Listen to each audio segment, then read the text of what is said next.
would be just over a spin before the two perpetrators would be stationed in the Grand Valley. From there, it would be relatively fast to get a good amount of information to begin working on. Just in case any of that information requires additional digging at the site of the poaching rig wreckage, I decided to keep Endeavor in the region. It would make no sense to go all the way back down, just to have to turn around and come back, or send somebody else back up here. We would likely have our information within another D-spin or so that also gave us a holding time that we could fill productively. According to Charlie, our operations chief, the loss of the 6 operators and the prisoner escort increased our resources to 65%, which gave us about 8 or 9 D-spins to work with. After talking it over with Sam, our lead operator, and Barris, we decided to push further east, across the lands that were above the furthest northern region of the Parted, not only to get an idea of the terrain and general atmospheric conditions, which tend to be relatively fixed on our moon, but to also see if the Great Rift still extended this far into the northern rings.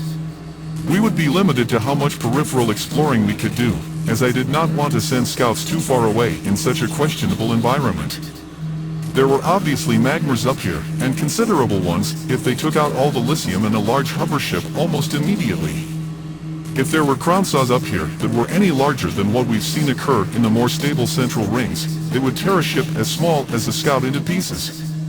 Even jumpers are borderline in an environment like this, but we only had one left, and there's not much plotting you can do without a partnership to work off of. Transports were what you wanted for something like this. They were larger, more sturdy, and better equipped for longer operations. Rovers were also an option. Even though they are in a different class, they are basically transports with cruiser bays added. We used transports when we first explored the western wall of the Great Rift through the Expanse and into the Razorstone Pass, then going on to eventually establish the eastern border of what would become the Overlands. That was an interesting adventure, as it was then that we first attempted to cross the Great Rift, before knowing just how treacherous the weather anomalies can be between its walls. In fact, it was the loss of 2 scouts within the Great Rift previously that had us staying away from it at first. We knew it was something that would have to be figured out eventually, but our focus at that point was securing the Overlands as quickly as possible, which would mean securing the enormous fields in the Crystal Plains. It was actually the establishing of 2 crossing points of the Great Rift, at both the southern and northern ends of its course through the Expanse, that led to our accidental discovery of glanite deposits on the other side. And that's when a lot of things changed, because then we had 2 rich regions to secure, and both were still very virginal. And the decision, as a colony, to put ourselves behind on our building and trading balance was not an easy one, even with the promise of making significant headway toward our early sovereignty with the wealth we could accrue with even a modest glanite operation. Part of that team ended up managing the Great Rift passages, while the rest of them serve on Rover 17, which is the central command of the Parted.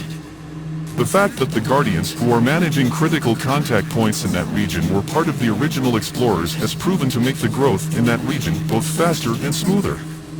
So one of the questions has always been, how far north does the Great Rift actually extend? And what is the moon like far above the Parted, even the Parted North, which they have only begun to move into? We had a chance to answer some of those questions. And I wanted to take advantage of it, because we had literally never been this far north before. So now we were heading east, but once again as explorers, and not civil enforcers.